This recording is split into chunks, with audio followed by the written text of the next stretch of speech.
You're listening to Fire Ecology Chats, a podcast series by the Association for Fire Ecology. Hello, everyone. My name is Bob Keane. I am the editor-in-chief, or I should say that I am soon to be the ex-editor-in-chief of the internationally renowned journal Fire Ecology. Fire Ecology is going to get a brand new editor. His name is Jeff Kane, and we are very excited about it. I'm moving on, and I'm going to still help out with the journal. So if you need me, just go ahead and email me. Today, we are talking about an incredibly important issue in U.S. fire management, and that is the role that roads take in strategic wildfire management. And today we have a very important speaker. His name is Greg Aplet. Greg, would you like to introduce yourself? Hi, everybody. I'm Greg Aplet. I'm a forest ecologist with the Wilderness Society based in Denver, Colorado.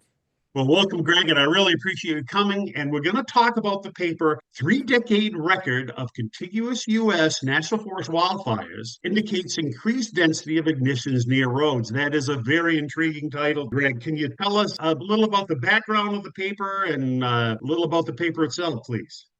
The project originated during the first Trump administration when we started hearing rumblings that there were states that were interested in an exemption from the roadless area conservation rule, which is a rule that the Forest Service had developed itself in order to protect its roadless areas from development 25 years ago, actually during the Clinton administration. And it's been on the books ever since, keeping logging and roads out of roadless areas. And the rationale that the states provided was that they needed to build roads into roadless areas to protect them from fire. And that just didn't sound right to us. And so we started looking into ways in which we could investigate the question of the relationship of roads to wildfire. And we found a nationwide data set that was called the INFORM data set that includes the locations and sizes of every ignition that's occurred on the federal lands. And we determined to use that data set to investigate the question of the relationship of ignition density to distance from roads.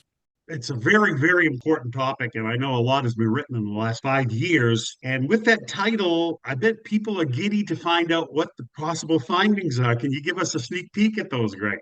It may not come as a great surprise to anybody who's familiar with the fact that human-caused ignitions are the most common source of fire across the nation, that we found fires are more dense near roads than they are away from roads. What we did was we created a comprehensive road data set for the national forests by combining the Forest Service's forest system roads layer with Tiger file layers to account for highways and paved roads, county roads. And then we created a polygon by looking at a 100-meter wide buffer centered on the road system. So looking at 50 meters on either side of the road system. And we identified how dense the fires had been in the INFORM data set within that 50-meter buffer, and also within roadless areas, wilderness areas, and other national forest lands outside of 50 meters. And what we found was that the ignition density within 50 meters of a road was across the nation 4 times what it was in roadless areas or wilderness areas. And that applied across the entire national forest system. It was a consistent trend in every single Forest Service region. And so the next question that we had was, well, is that relationship due to land use class alone, or is it due to the distance from the roads? And so we created a new set of buffers, 9 buffers every 250 meters in width, extending away from the road system out to a 10th class beyond 2 kilometers from roads, and examined the ignition density in each of those classes. And sure enough, it had to do with distance from roads, not from land use class alone. So that's the essence of our findings, is that fire ignition density is higher near roads than away from roads. The upshot of it all is that if you build a road into an area that has not been roaded before, you're going to increase ignition density in that area.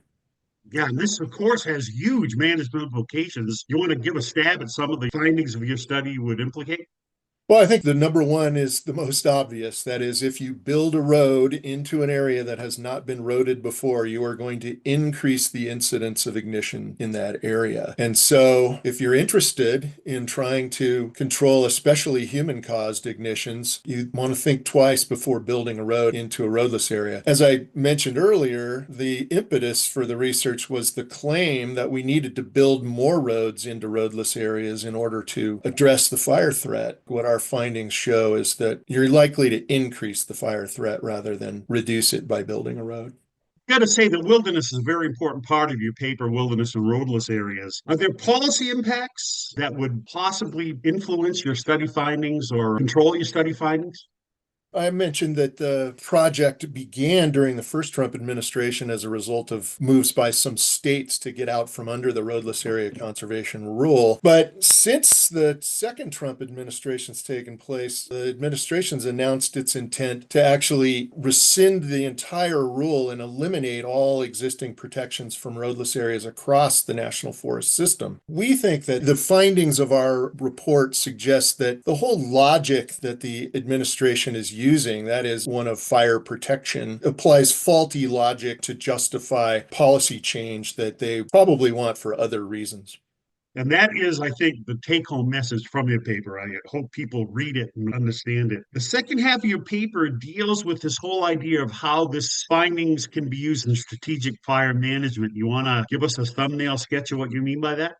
We're not claiming that roads are entirely irrelevant to fire management on the National Forest System. Obviously, roads have for a long time provided access to fire engines and suppression forces, and there's no question that fires are kept smaller on average next to roads because of the access provided by those roads. And so we think that it's clear that roads also provide access to forest management crews that are able to manipulate fuels in advance of fire, to use roads as control lines for prescribed fires. And so what we'd like to see is, instead of building more roads into roadless areas, we'd like to see the existing road system used in a strategic approach to fire management, where roads and the existing roadless areas that are out there are both used by agencies and stakeholders in advance of a fire to set strategic objectives, manipulate the fuels along the roads so that when fire does visit those locations, we can achieve objectives across the landscape that people have agreed on before, during, and after the fire.